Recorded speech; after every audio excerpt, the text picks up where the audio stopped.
Good morning or good afternoon? Good noon. Well, I'm sure you're all overwhelmed by the Libya issue,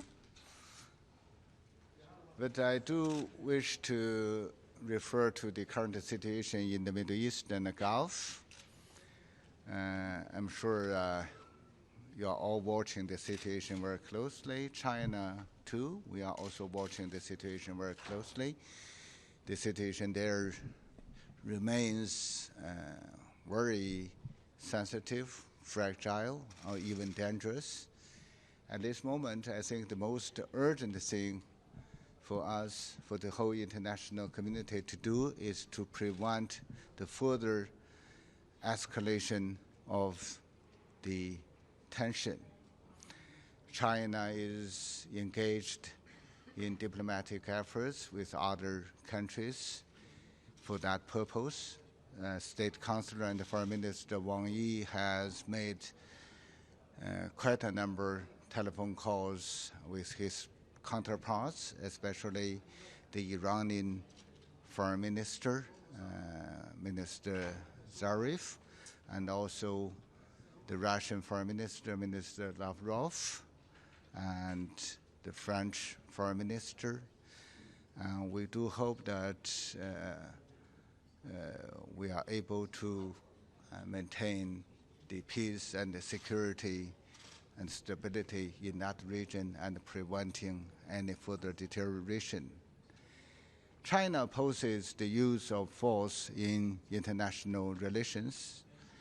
It's obvious that the unilateral risk-taking military actions of the United States violated basic norms of international relations and led to the gravitation of the tension.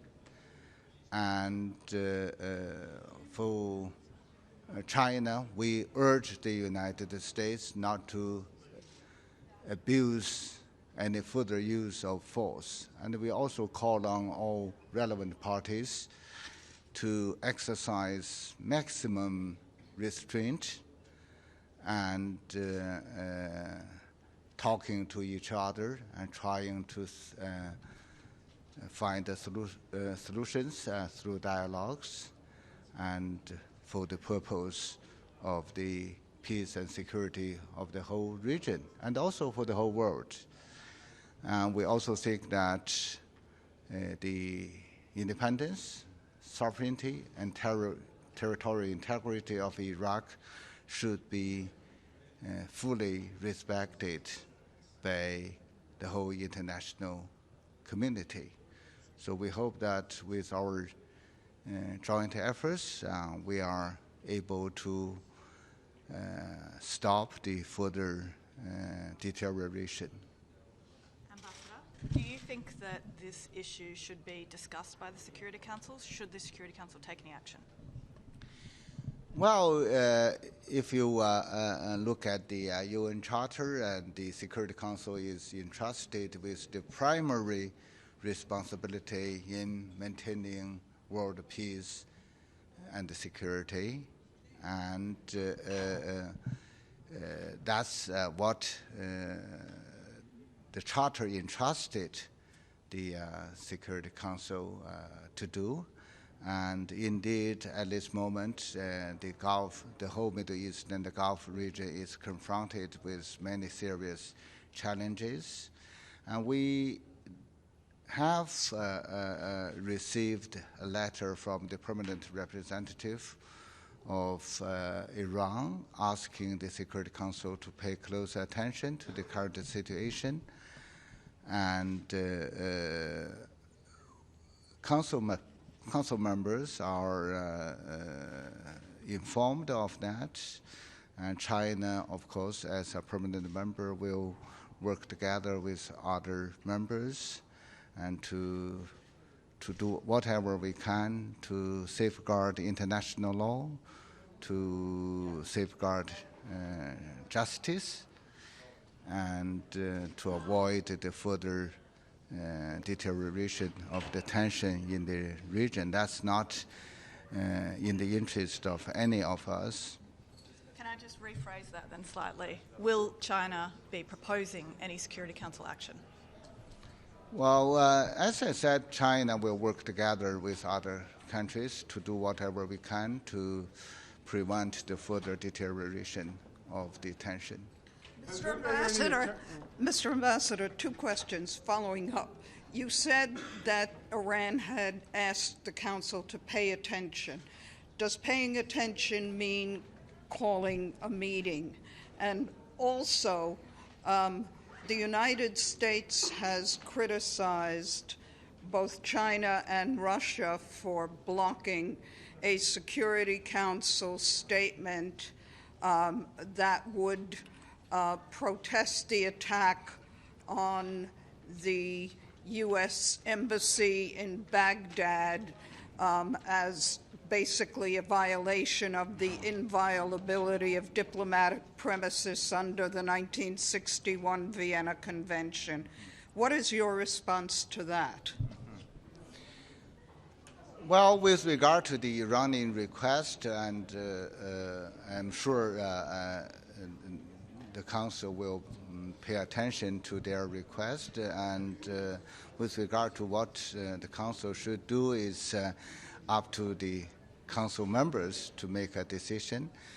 With regard to your second question, let me make it clear, crystal clear, that China is in favor of the protection of all diplomatic premises, embassies, consulates generals, whatever it is, and that's the basic provision of in the Vienna Convention and by all relevant international laws. But meanwhile, that's only part of the whole story. You know, after the what happened against the embassy, and we have seen more events taking place, especially the unilateral action from the United States against the Iranian personnel. So that's if the Council is supposed to do something, we should have a complete coverage of the whole things, making sure that we are doing whatever we can to maintain peace and security for the whole region, and avoiding any further escalation of the tension. So you would have preferred you would support a wider Security Council product dealing with all of the events? As I said, whatever the Council is supposed to do, it should be something conducive for the maintenance of the whole peace and security in the region, and should be balanced, and should be reflecting what the UN Charter asked the Security Council to do. Could you, you indicated, I'm sorry. Last question? Yeah, you indicated, thank you. I'll make it as quick as I can. You indicated that your foreign minister had direct communication with Foreign Minister Zarif. Has there been any attempt for him to reach out directly to Secretary of State Pompeo, or even at a higher level for President Xi, who has a personal relationship with President Trump, to try to mediate the situation? You've talked to one side, but you're willing to talk to the other. Let me also tell you that there was also telephone conversations between Chinese senior official, Director Yang Jiechi, and Secretary Pompeo concerning that matter. We also indicated our position on this issue. Okay. Okay, thank you.